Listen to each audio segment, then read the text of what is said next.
like this. This is kind of weird. I don't like it. And that light doesn't help either. Ah,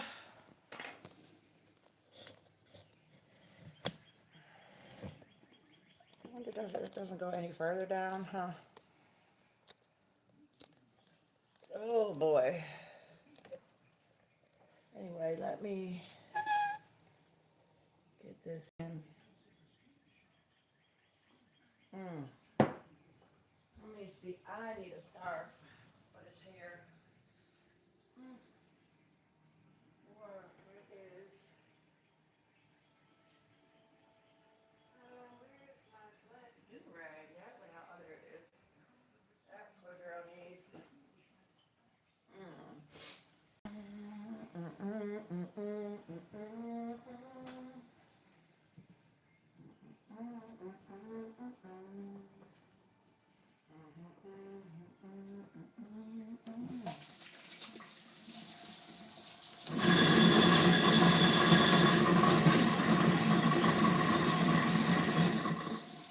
There might be too much lemon in there. It doesn't really like to eat all the lemon I put down. Didn't mess those it. Let me see. Uh, ooh. Okay.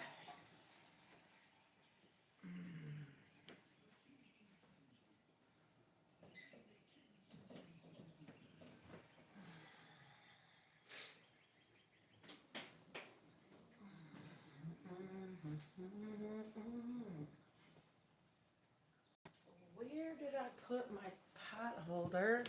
Oh no. Well, I'll get another one.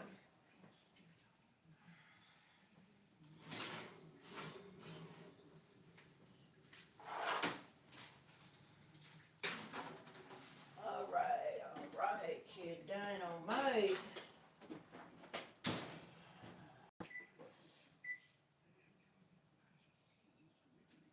About 40 minutes.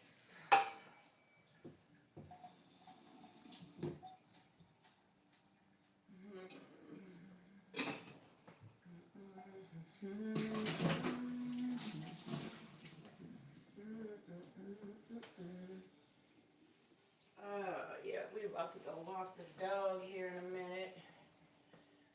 Because he had his supper already. And I'm sure he's gonna wanna make something happen before I leave this evening to go to work. Well,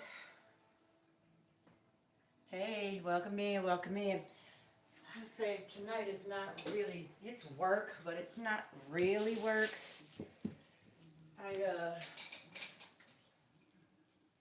I definitely subscribe to the saying that if you really dig somebody, that that you want to be around them. So I help my friend that I really dig. I help him do a couple things. Mm, mm, mm, mm. I not like this hair for real. Ugh. I really don't care. It can stay looking how it looks. I really don't care. I really don't care. The hair can stay how it is. It doesn't matter. Ugh. Well, yeah, I'm not. It's too warm to be flapping scarves and stuff on my head. So today's going to be one of those days that the hair is going to be how it's going to be. Let me know if you can hear me real quick so that just so I know. I mean, I would keep talking either way, but it'd be nice to be heard. I just came on real quick just to test the water, see how the YouTube street's doing today, see how everybody's feeling. It is Friday. It is Friday. I am making I'm making supper. I'm making some baked sweet potatoes, some baked chicken breasts, and of course some leftover greens. Those are definite. I'm getting ready to go walk my dog. Mm,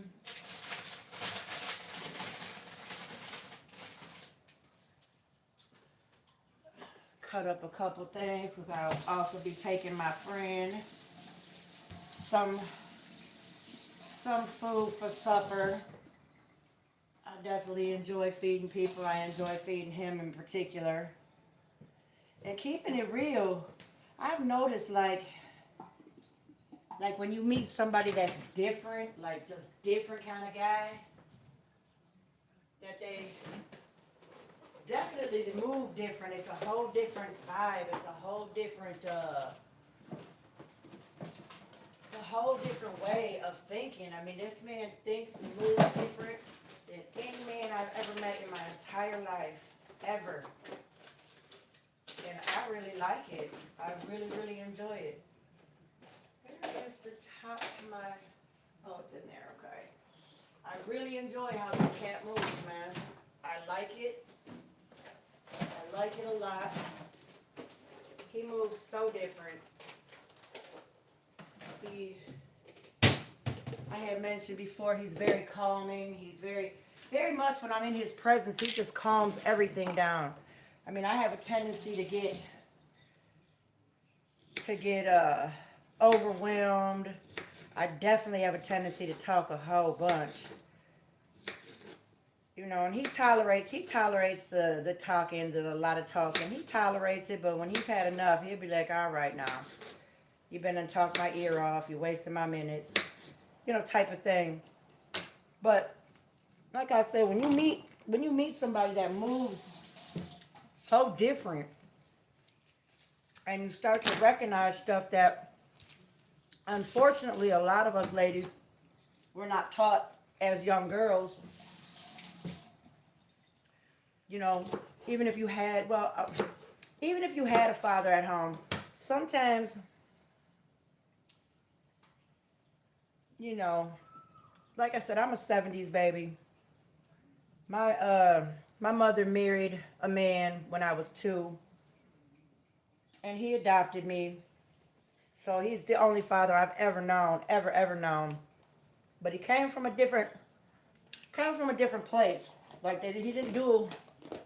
Came from a different place. He was one of 7 children, and he had 6 sisters. So I don't know. And this home was very military, like very militant, because there were so many children that it had to be militant, you know, to be able to get everybody to pay attention, get everybody to act right. And both my grandparents worked. So he ended up adopting me when I was 2, or when I was 4. He married my mom when I was 2. And he adopted me when I was 4. And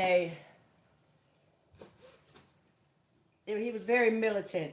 You know, even though we didn't have to be militant in our home, as far as we didn't have as many children, he still expected you to do as I say, not as I do. I'm not going to explain nothing to you. Just get in, act right. And I don't know. Like I said, I love my parents. I appreciate my parents. So it's not throwing shade on my parents, but the communication was not always there. It was do as I say, not as I do. Be seen and not heard. Don't ask me no questions, type of thing. So I grew up confused on a lot of things. I grew up confused on how to communicate with other people. I grew up confused doing a lot of things. So, and navigating an adulthood when you were confused growing up. I mean, I wasn't confused as to you have to pull your own weight. You have to be a good person. You have to, you know, go to work. You know, there's nothing handed to you. I mean, I didn't even know about the social welfare system. Wait a minute. Hold on. Let me get this. I don't know where this came from, but let me get this. This here is a hard no. Whatever that is. That's a hard no. No. Okay. Where was I? I definitely grew up in a home that was, I had everything I needed, most of what I wanted. I was taught to work for a lot of things, what I wanted. My parents provided, the necessities. They provided things. They also provided, good stuff. Like we went on vacations, we, had friends, we did sports, you know. They exposed me to the fine arts as far as when I was a child, up until maybe mid high school when I just was, it was very clear that I was never going to be a ballerina, and I didn't have the coordination to really play the piano with any kind of a. Really, I wasn't really all into the piano. I wasn't. I did it, and I wasn't any good at it really. I really wasn't. So, and I didn't want to practice like that. I prefer to, go play softball or go swimming, but and then it became clear with the dance, with the ballet and the jazz that, eh, old slew-footed, I was never gonna be a ballroom dancer. That's for sure. So, like I said, my parents provided me opportunities that a lot of my friends didn't have, and we grew up in the same area together. you know, and my friends loved my parents. Some of them more than others. My parents were strict on some things, and on other things they weren't. I mean, back in the 80s, and I think I left home in 92. Yeah, I left home in 92. But up until I left home, I lived a sheltered life as far as, I mean, I had been to Detroit, but like passing through or going to the fireworks. I didn't really know that a lot of people or a lot of things were real. I was not, I don't even know the word. I guess I wasn't exposed to a lot of things that were going on in the real world or in the world, period, until I left home. And I left home and moved in with this girl I met, and we stayed up in Mount Clemens. I had no idea that it was actually the hood in Mount Clemens till I got there and started being exposed to different things. And then my first apartment that I had on my own was in Detroit. It was on the east side. I basically stayed to the east side. I love the east side. Now, don't get me wrong. I was born in Detroit. My parents were my mother lived in Detroit. We're from Detroit. But we moved to the suburbs. Both my parents, when I was young, worked for the post office. And my mother actually retired from there. My mother did 50 years at the post office. My father left and went to the fire department. So, with that being said, I was like behind the life learning curve at a certain point. I'm a quick study though. It didn't take but a minute to figure out what was going on. Let me turn this down. Hold on, I gotta go get a vegetable. I'll be back. I took a booger. I took a boy. Mm-hmm.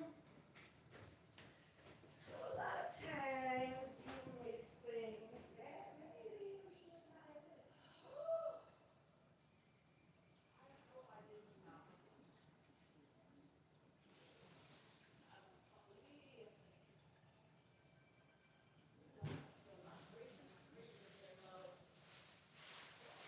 You know what? I hope I didn't.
tonight.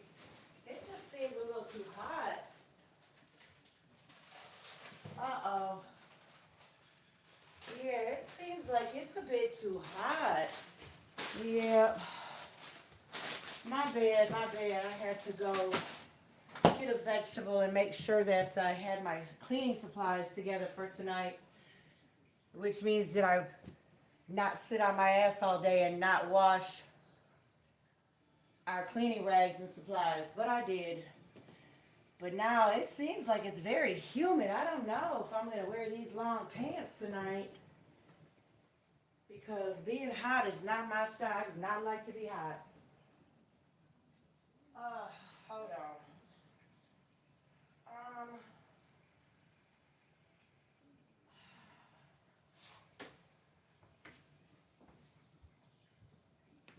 Uh,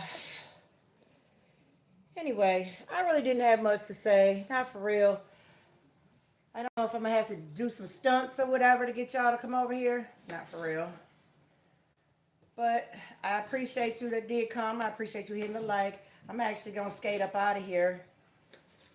I really have some stuff to do to get ready to go. It's 5:30. I have to be there by 7, I suppose. And I don't know. I really don't feel like talking. But anyway, y'all have a blessed day. I appreciate y'all. And I'm going to come back on later. This is a topic I want to touch on about this process that I'm doing with the Clean Slate program. I'm either gonna do it in a vlog style, but I don't know how to edit, not for real. And I think that I'm gonna follow the format that I seen Squirrel Tribe 2.0 do, where she doesn't edit. So I think I'm gonna come in later and bring out the paperwork and stuff and show you the process of doing the Clean Slate program. And why it's beneficial to go back and have those felonies taken off your record. And it is possible. Like I said, the government changed the laws. So I will definitely be back on later tonight when I get back. And we will talk about that. I'll bring out the paperwork, talk about the process, how it works, and then you can come on that journey with me. I think that'll be a good thing. So I appreciate you coming. Let me see what you said. I don't have my glasses on, so what we have going on here. Let me put my glasses on, Mom. Put my glasses. If I can find my glasses. I did go yesterday to the eyeglass place to get some new glasses. These are not them. I appreciate you, Jessica. I appreciate you. I'm going to be back on later. I really didn't have a lot to say. I just wanted to touch and be consistent. I appreciate you. Thank you so much. And I'm going to come on later. Well, yeah, because nobody was here quite there. And I really didn't have a topic picked or anything specific. I just wanted to jump on and be consistent just so that I can stay in rotation. I see that's how this is working. I got to go to work in a little bit. But I'm going to talk later about the Clean Slate program. And if anybody else is suffering, what's not suffering? You know, it's your bed and you're laying in it. You can't say you're suffering because you have felonies. So I'm going to come on later, Mom, and we will talk about that. All right? You have a good day, Jess. I appreciate you. All right? And I'll be back later. All right, baby. Have a good one. All right.